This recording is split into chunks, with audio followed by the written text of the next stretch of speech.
Greetings folks, this is Ollie here at Visordown, bringing you the words to the pictures with another top 10 countdown of today's very best motorcycles for your viewing pleasure. Today we're getting our knobbly tyres dirty as we hit the rough stuff to bring you the top 10 best mid to large adventure motorcycles, or put another way, the best adventurers up to 1000cc.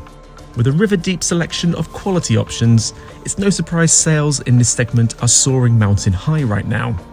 So, whether you're an intrepid explorer or just enjoy getting a little bit filthy on the weekends, there has never been a better time to get it on when you want to go off-road. With new entries here from Ducati, Aprilia and Husqvarna, can any of these pretenders topple our current favourite, the recently updated Yamaha Tenere 700, from its muddy throne? Moto Guzzi has made a habit of doing things a little differently to its rivals over the years, but given it has just celebrated its centenary, it's clearly doing something right. It goes a long way to explaining why Guzzi, famed for its exotic Italo-American style sportsters, went off-piste again in 2018 with the launch of the V85 TT.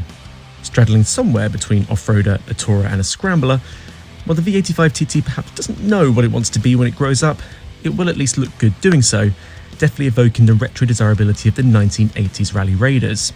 The V-twin 853cc engine is a brisk performer, and while it's perhaps a touch too sophisticated to chuck around on the rocks, it holds its own when the going gets tough. It will take you a long way too, with a class-leading 23-litre fuel tank keeping you in play when your rivals have to go home.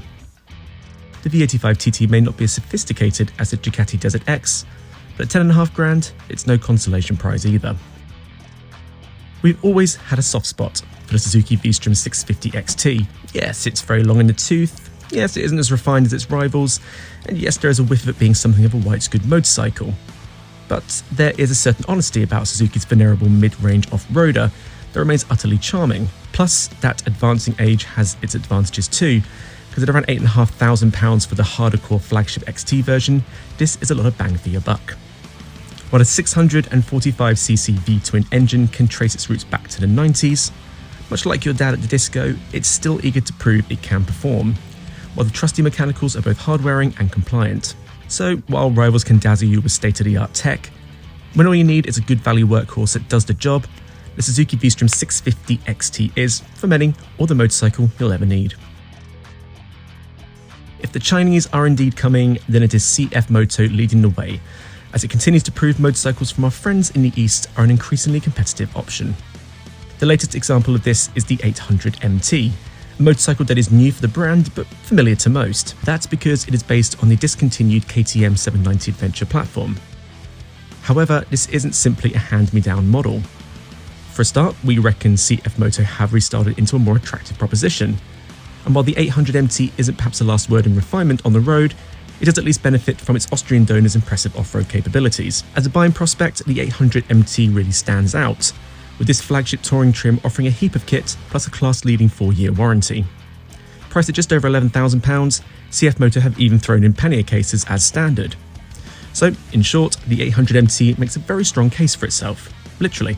It literally comes with strong cases.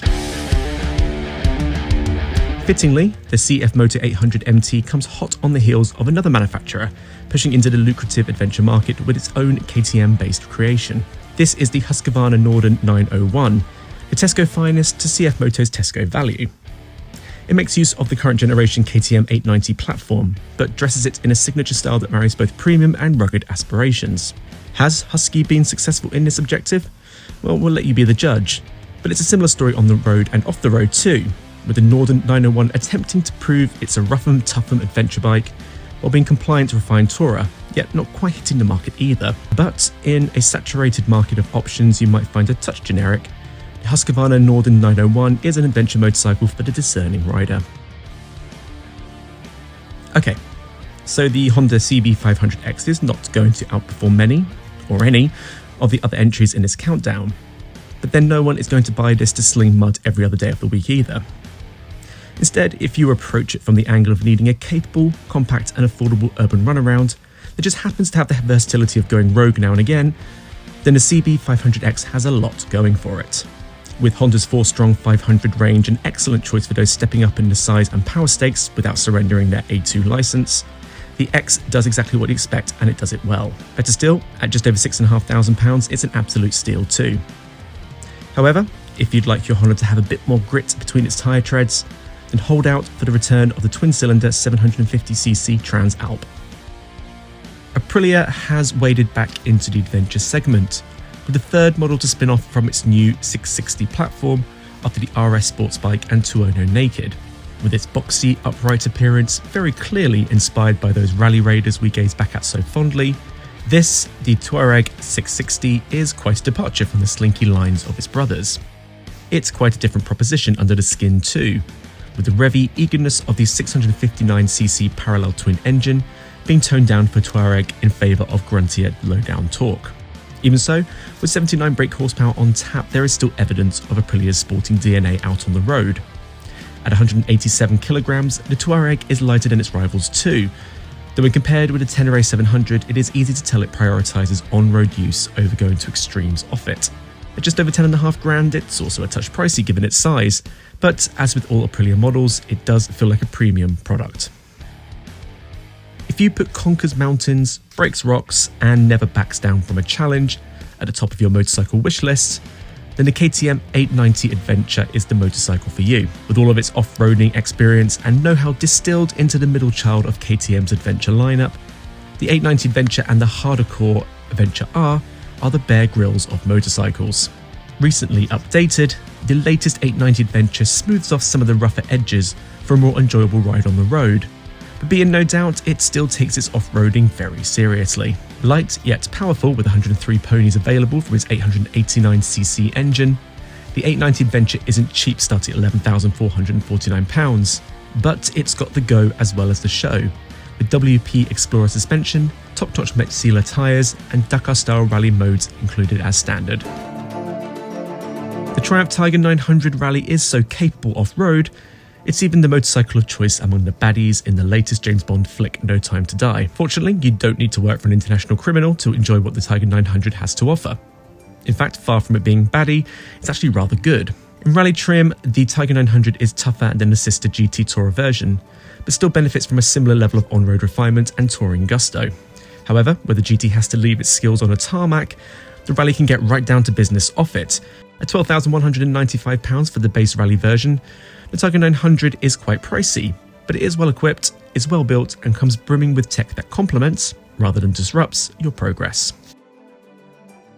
Considering this segment's popularity and the success of its increasingly off-road inclined Multistrada range, it's surprising it's taken until 2022 for Ducati to join the adventure mud fight. So, is the Ducati DesertX better late than never? Without doubt. Indeed, Ducati, being Ducati, has taken its proper adventure debut very seriously, going to the lengths of developing an all-new chassis and frame around the well-proven 937cc Testa Stretta twin. Far from betraying its novice status in the rough stuff, the DesertX is a convincing first stab at a trails bike, while it is packed to the brim with riding modes for every occasion. Naturally, Ducati hasn't abandoned its sporting DNA on the road either, with the 110 brake horsepower engine feeling frisky and responsive, while the DesertX handles with eagerness. And we also love the simple modern retro design that pays homage to the Ducati-engined Dakar Rally-winning Cagiva Elephant of the 80s. So why haven't we put it at number 1? Well, it is arguably a better motorcycle in isolation than our winner. But at just over £14,000, the DesertX commands a hefty premium over similar engined rivals. But if you can afford it, let's just say you won't be disappointed. They came for the throne, but the king is still sitting pretty. Yes, the Yamaha Tenere 700 fends off its rivals for another stint as Visordown's favourite adventure motorcycle. There is a lot to like about the Tenere 700, which focuses on doing the basics very well. It's an excellent companion off-road, proving chuckable and easy to handle, while it gives the KTM 890 Adventure a run for its money in the rough stuff. It's a peppy performer on the road too, with a 689cc cross-plane 2-cylinder engine feeling brisker than its modest 72 brake horsepower on paper might have you believe. Better still, having been criticised for its limiting 16-litre fuel tank, Yamaha have not only listened to its customers, it's gone to lengths with its response in the new Yamaha Tenere 700 World Raid. Using a clever bit of repackaging, the World Raid now comes with a 23-litre fuel tank, while other upgrades, such as more sophisticated suspension and multifunctional GPS tech, single it out as an off-roader for the more intrepid of adventurers. There are perhaps more desirable and more cutting-edge options out there, But with prices starting at under 10k and going up to just under 12k for the bells and whistles World Raid, the Yamaha Tenere 700 is the best at a proper bargain. So there you have it. The Yamaha Tenere 700 holds onto its crown, but it can't rest easy just yet, with more new models around the corner in the MV Agusta Lucky Explorer and the Honda Transalp. We'll bring you our verdict on each when the time comes, so be sure not to miss out by liking and subscribing to the Visordown YouTube channel. So, until we meet again, I'll say ciao for now.